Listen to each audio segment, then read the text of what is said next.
nggak sih yang video ngabuburit bareng sama yang di YouTube itu? Oh, nggak tahu, Pre. Aku kasih lihat di YouTube SNPN 1, kasih lihat.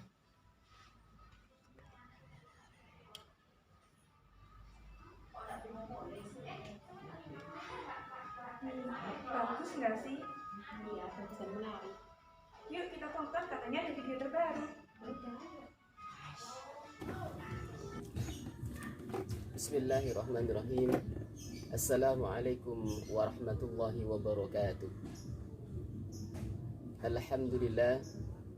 Alhamdulillahilladzi arsala rasulahu bil huda wa dinil haq liyudhhirahu 'ala dini kulli walau karihal musyrikun. Asyhadu an la ilaha illallah wahdahu la syarika lah wa asyhadu anna Muhammadan 'abduhu wa rasuluh. Allahumma shalli 'ala sayyidina Muhammad wa 'ala ali sayyidina Muhammad kama shallaita 'ala sayyidina Ibrahim wa 'ala ali sayyidina Ibrahim. Wa barik 'ala sayyidina Muhammad wa 'ala ali sayyidina Muhammad kama barakta 'ala sayyidina Ibrahim wa 'ala ali sayyidina Ibrahim fil 'alamin innaka Hamidum Majid.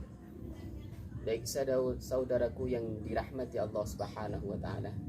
Alhamdulillah, pada pagi yang cerah ini sangat luar biasa nikmat Allah Subhanahu wa taala, yaitu insyaallah kita semua diberikan nikmat iman yang sangat luar biasa.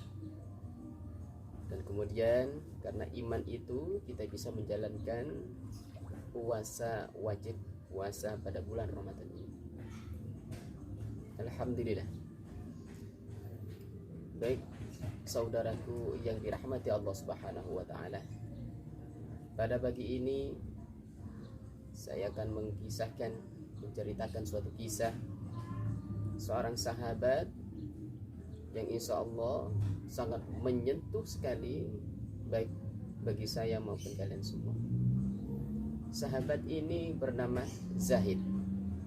Zahid ini adalah sahabat Nabi Muhammad SAW yang miskin, beralaskan pasir, berbantal tangan. Zahid ini tidak mempunyai rumah, kulitnya hitam, pendek, dan tidak menunjukkan orang-orang yang mempunyai harta sama sekali. Saudaraku yang dirahmati Allah Subhanahu wa taala. Kemudian Zahid ini bertemu dengan Rasulullah sallallahu alaihi wasallam. Kemudian Rasulullah menyapa dengan sapaan yang lembut, "Zahid, ya Rasulullah, kapan kamu menikah?" Zahid berkata kepada Rasulullah, "Wahai Rasulullah, mana ada orang yang mau menikahkan putrinya dengan saya?" Rasulullah tersenyum, Zahid pun tersenyum, dan tidak nampak terlihat kekecewaan yang ada pada diri Zahid dengan takdir Allah yang sudah diberikan kepadanya. Kemudian besoknya bertemu lagi dengan Rasulullah. Rasulullah menyapa dengan sapaan yang sama dan bertanya. Kemudian Zaid juga menjawab dengan jawaban yang sama dengan kemarin. Sampai hari ketiga sama juga apa yang ditanyakan oleh Nabi Muhammad SAW. Kemudian Zaid juga menjawab dengan jawaban yang sama. Kemudian Nabi Muhammad SAW kemudian menyuruh sahabatnya yang menjadi juru tulis untuk menuliskan surat lamaran kepada Said. Said ini adalah seorang bangsawan. Kemudian diberikan surat ini kepada Zahid untuk disampaikan kepada Said. Alhamdulillah sampailah kepada rumah Said, kemudian disapa dengan baik oleh Said, dan Said membuka suratnya dan terkaget sangat luar biasa Said ini ketika membaca suratnya. Kemudian seorang putri Said yang bernama Zulfah binti Said ini tadi, yang berparas cantik ini, bertanya kepada Said, "Wahai ayah, kenapa engkau berperilaku yang aneh dan perilakumu tidak seperti biasanya? Wahai Zulfah, orang ini datang untuk melamar." Kemudian Zulfah ini menangis, kemudian berkata kepada ayahnya, "Wahai ayah, banyak putra bangsawan yang tampan yang ingin menikahi saya, ya ayah." Kemudian Said ini berkata kepada Zahid, "Wahai Zahid, Apakah kamu sudah mendengarnya bahwasanya anakku ini menolak lamaran? Akan tetapi Zulfa ini tadi teringat tadi sekilas mendengarkan kata Rasulullah SAW, mendengar bahwa pertama tadi Zahid ini memberikan kepada Said suratnya dengan kata, wahai Said, ini adalah surat dari Rasulullah SAW. Kemudian Zulfa ini bertanya kepada ayahnya, wahai ayah, saya tadi mendengar sekilas ada kata Rasulullah di percakapan ayah. Apa maksudnya wahai ayah? Wahai Zulfa, Rasulullah SAW menyuruh saya untuk menikahkan kamu dengan orang ini, Zahid, dengan melewati surat ini. Kemudian air matanya Zulfa spontan langsung berhenti. Kemudian Zulfa berkata kepada ayahnya, wahai ayah, nikahkan saya kepada Zahid, nikahkan saya dengan Zahid. Saya tidak akan mengalami kehancuran wahai ayah, karena saya menuruti perintah Allah dan Rasulnya. Kemudian Zahid pulang dengan perasaan bahagia, bertemulah dengan Rasulullah. Kemudian Rasulullah bertanya kepada Zahid, Zahid, apakah kamu sudah mempersiapkan segala sesuatunya untuk pernikahan? Zahid menjawab dengan lesu, tidak punya.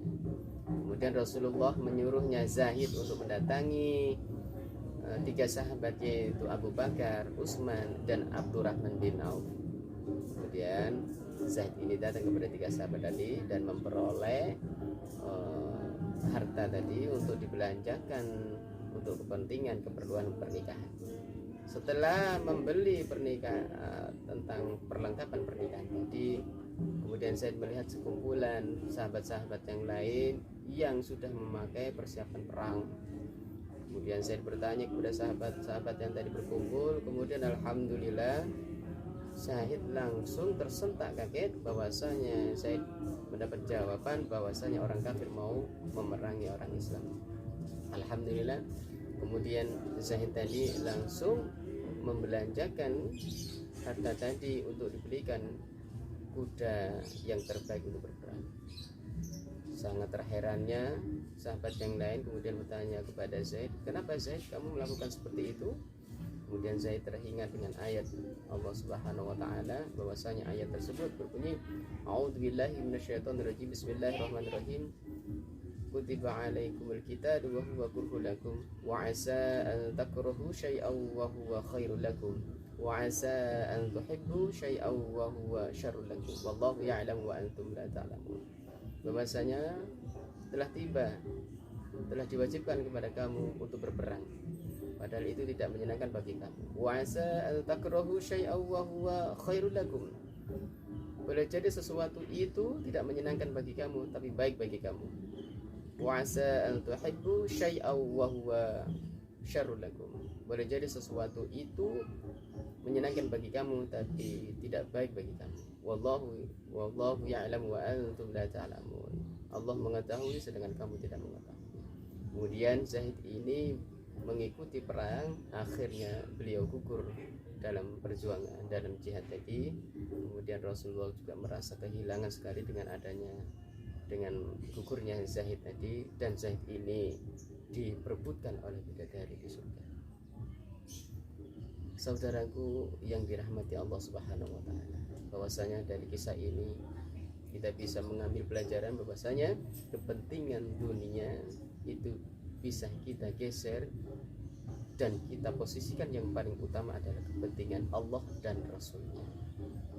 Baik, ini mungkin yang bisa saya sampaikan. Wallahu a'lam bishawab. Assalamualaikum warahmatullahi wabarakatuh. Nah, teman-teman sekalian, hikmah yang dapat kita ambil dari video tadi adalah ketika kita dikejar oleh kenikmatan dunia, kita tetap harus ingat kepada Allah Subhanahu wa taala. Dan ketika kita berjihad ke jalan yang benar kepada Allah Subhanahu wa taala, percayalah akan ada banyak hikmah dan keberkahan yang menuju hidup kita. Jangan lupa nonton video kultum selanjutnya ya.